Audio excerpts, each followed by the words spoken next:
warahmatullahi wabarakatuh. Perkenalkan, kami dari kelompok 4, berjumlah 3 orang. Perkenalkan, nama saya Rafli. Nama saya Sarah Kamalia. Dan saya Gusti Rizky Karima.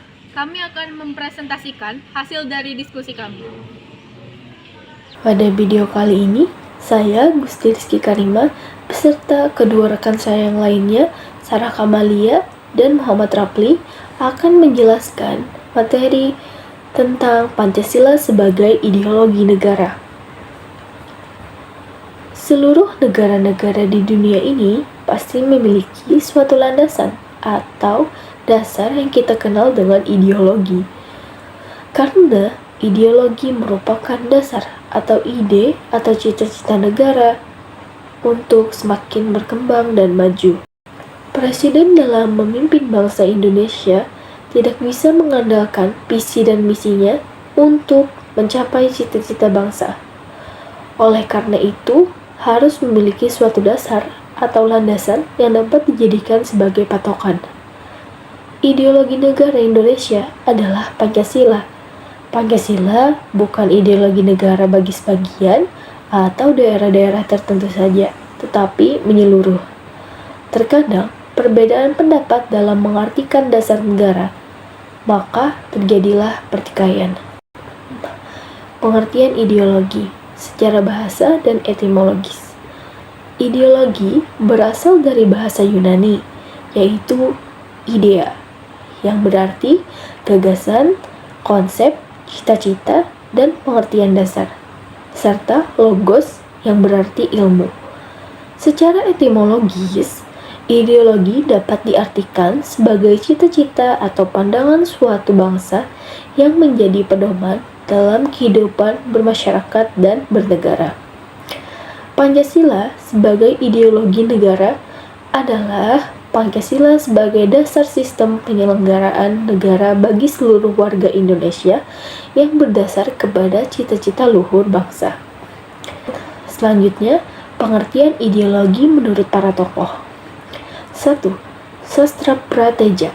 Menurutnya, ideologi adalah seperangkat gagasan atau pemikiran yang berorientasi pada tindakan dan diorganisir menjadi suatu sistem yang teratur. Kedua, menurut Surjanto, ideologi adalah hasil refleksi manusia berkat kemampuannya menjaga jarak dengan dunia kehidupannya. 3. Menurut Subiarto, ideologi adalah sejumlah doktrin, kepercayaan, dan simbol-simbol sekelompok masyarakat suatu bangsa yang menjadi pegangan dan pedoman kerja atau perjuangan untuk mencapai tujuan masyarakat atau bangsa itu. Yang keempat, menurut Martin Seligger, ideologi sebagai sistem kepercayaan. Yang kelima, menurut Alvin Goldner, ideologi sebagai proyek nasional. Yang keenam, menurut Paul His, ideologi adalah sebagai relasi sosial. Selanjutnya, materi urgensi Pancasila sebagai ideologi negara. Sebenarnya, urgensi Pancasila sebagai ideologi negara tidak hanya dua ini saja yang terdapat pada PPT, yaitu sebagai cita-cita negara dan sebagai nilai integratif bangsa dan negara. Namun, di video kali ini saya akan membahas dua ini saja. Urgensi Pancasila sebagai ideologi negara sebagai cita-cita. Cita-cita bangsa Indonesia dimuat dalam pembukaan Undang-Undang Dasar 1945 yang merupakan penuangan jiwa Pancasila. Cita-cita tersebut akan menjadi arah untuk mencapai tujuan bangsa Indonesia. Cita-cita bangsa Indonesia dimuat dalam pembukaan Undang-Undang Dasar 1945 yang berada pada alinea keempat, yaitu 1. Melindungi segenap bangsa Indonesia dan seluruh tumpah darah. 2. Indonesia memajukan kesejahteraan umum. 3. Mencerdaskan kehidupan bangsa. 4. Ikut melaksanakan ketertiban dunia yang berdasarkan kemerdekaan, perdamaian abadi, dan keadilan sosial. Hal tersebut dapat diwujudkan dengan beberapa upaya, yaitu 1. menyediakan fasilitas umum yang memadai sehingga dapat berguna untuk kesejahteraan masyarakat. 2. Memberikan sarana pendidikan yang memadai dan merata. Yang ketiga, memberikan biaya pendidikan gratis di seluruh jenjang pendidikan bagi semua warga negara. Dan yang keempat, menyediakan infrastruktur dan transportasi yang memadai. Itulah cara atau beberapa upaya yang bisa dilakukan untuk mewujudkan cita-cita bangsa Indonesia. Urgensi Pancasila sebagai ideologi negara, sebagai nilai integratif bangsa dan negara. Nilai integratif Pancasila mengandung makna bahwa Pancasila dijadikan sebagai sarana pemersatu dalam masyarakat dan prosedur penyelesaian konflik. Pancasila sebagai pemersatu. Nilai-nilai yang terkandung di dalamnya disetujui sebagai milik bersama. Baik, saya akan melanjutkan materi presentasi dari kelompok kami yaitu sumber historis Pancasila sebagai ideologi negara. Pada bagian ini akan ditelusuri kedudukan Pancasila sebagai ideologi oleh para penyelenggara negara yang berkuasa sepanjang sejarah negara Indonesia. Yang pertama, pada masa pemerintahan Soekarno. Pada masa pemerintahan Presiden Soekarno, Pancasila ditegaskan sebagai alat pemersatu bangsa. Penegasan tersebut dikumandangkan oleh Soekarno dalam setiap pidato politiknya pada periode 1945 sampai 1950 yang menggunakan sistem pemerintahan presidensil.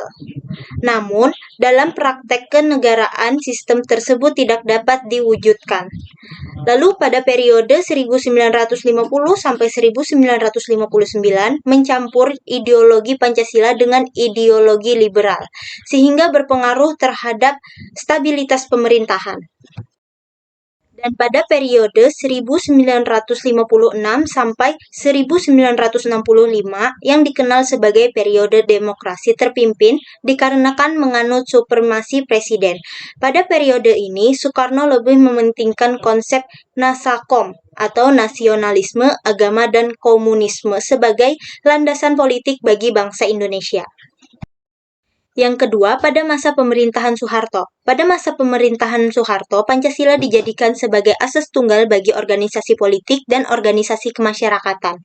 Pada masa ini, pemerintah ingin melaksanakan Pancasila dan juga Undang-Undang Dasar 1945 secara murni serta konsekuen sebagai kritik kepada Orde Lama yang menyimpang dari Pancasila melalui program andalannya yaitu P4, Pedoman, Penghayatan, dan Pengamalan Pancasila. Adapun nilai dan norma-norma yang terkandung dalam Pedoman, Penghayatan, dan Pengamalan Pancasila yaitu Eka Prasetya Pancakarsa. Berdasarkan ketetapan tersebut meliputi 34 butir, namun sayangnya pada keberlanjutannya Pancasila dijadikan sebagai asas organisasi politik dan organisasi kemasyarakatan. Yang ketiga, pada masa pemerintahan Habibie.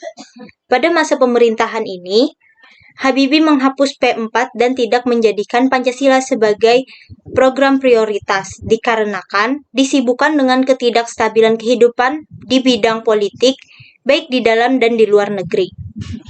Penghapusan P4 disertai pula dengan pembubaran BP7, yaitu Badan Penyelenggara Pelaksanaan Pedoman Penghayatan Pengamalan Pancasila, sebagai lembaga yang bertanggung jawab memberikan penataan P4 melalui Kapres nomor 27 tahun 1099 tentang pencabutan Kapres nomor 10 tahun 1979. Yang keempat, pada masa pemerintahan Abdurrahman Wahid. Presiden Abdurrahman Wahid memandang Pancasila dalam dua aspek, yaitu Pancasila sebagai ideologi bangsa dan falsafah negara, berstatus sebagai kerangka berpikir yang harus diikuti oleh undang-undang dan produk-produk hukum yang ada pada masa pemerintahan Abdurrahman Wahid. Aliran kepercayaan Konghucu diakui dan diberikan ruang untuk menjalankan peribadatannya pada masa pemerintahan beliau, diwarnai konflik gerakan separatis di Aceh, Maluku, dan Papua. Dan yang kelima, pada masa pemerintahan Megawati. pada masa pemerintahan ini menitik beratkan pemerintahannya kepada masalah ekonomi. Namun, pendidikan Pancasila memiliki posisi lemah dikarenakan tidak dicantumkan sebagai mata pelajaran wajib di jenjang persekolahan. Keenam, pada masa pemerintahan Susilo Bambang Yudhoyono. Pada masa pemerintahan ini belum adanya lembaga yang bertugas untuk mengawal Pancasila seperti yang diamanatkan dalam Kapres nomor 27 tahun 1999. Namun, SBY menandatangani Undang-Undang nomor 12 tahun 2012 tentang pendidikan tinggi yang menginstruksikan pendidikan Pancasila sebagai mata kuliah wajib di perguruan tinggi. Materi berikutnya adalah tinjauan sosiologis dan politis Pancasila sebagai ideologi. Unsur-unsur sosiologis dan politis yang membentuk Pancasila sebagai ideologi negara meliputi hal-hal sebagai berikut. Pada sila pertama, pada unsur sosiologis, Pancasila mencerminkan kehidupan beragama dan kepercayaan masyarakat Indonesia sebagai implementasi kepercayaan terhadap hal gaib di luar keberadaan manusia, dan pada unsur politis diwujudkan dalam toleransi umat beragama. Sila kedua, pada unsur sosiologis, kehidupan masyarakat yang mengutamakan saling menghormati dan menghargai hak orang lain. Dan pada unsur politis diwujudkan dalam perlindungan hak asasi manusia. Pada sila keempat, di unsur sosiologis mengutamakan musyawarah dalam mencari keputusan bersama serta menghargai perbedaan pendapat, dan pada unsur politis mengutamakan musyawarah dalam mencapai kata mufakat. Pada sila ketiga, di unsur sosiologis, rasa cinta tanah air dan solidaritas, dan pada unsur politis mendahulukan kepentingan bangsa dan negara dibandingkan kepentingan pribadi dan golongan.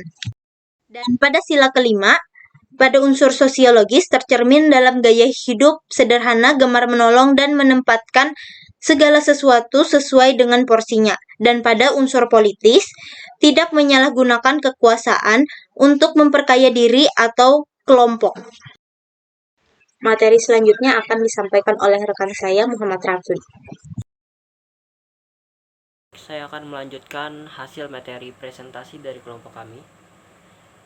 Dalam lembaga yang dirumuskan oleh Yadi tahun 2009, Tahun 2000 Rapli. dengan ideologi Pancasila dan ideologi lain sebagai berikut. Bagi aspek politik hukum, ideologi liberalisme, demokrasi liberal, hukum, lindungi individu. Dalam politik mementingkan individu.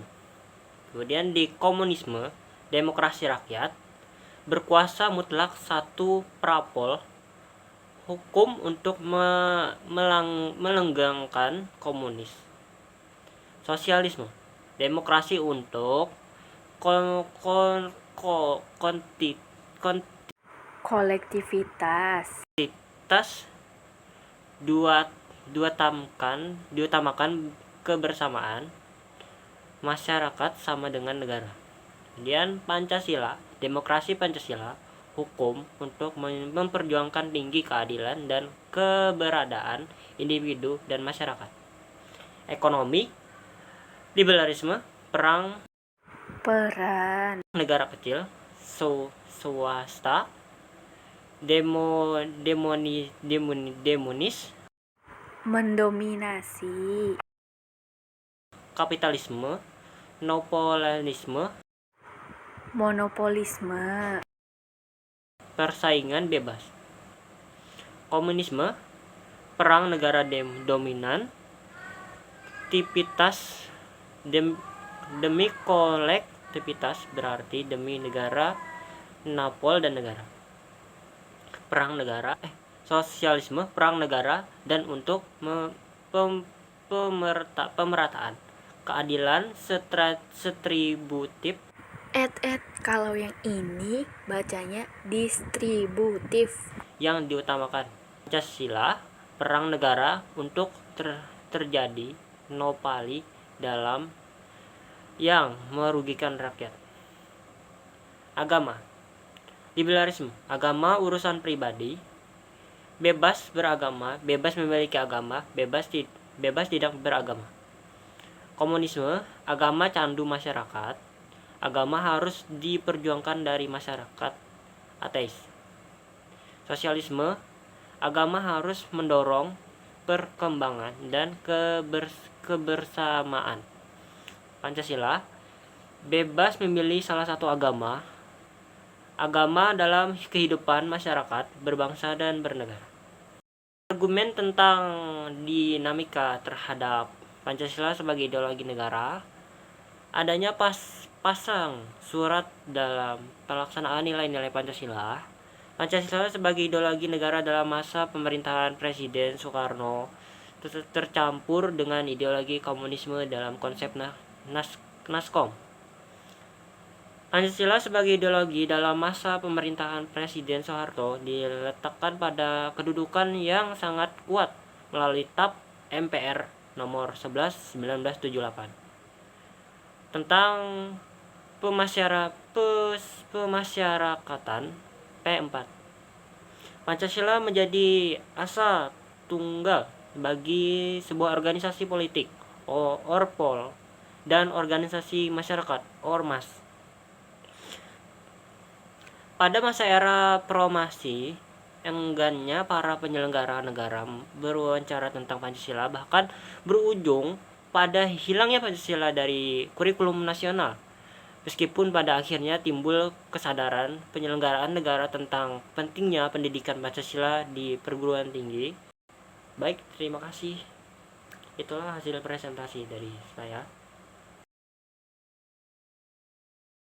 Sekian presentasi dari kelompok kami, salah hilap mohon maaf.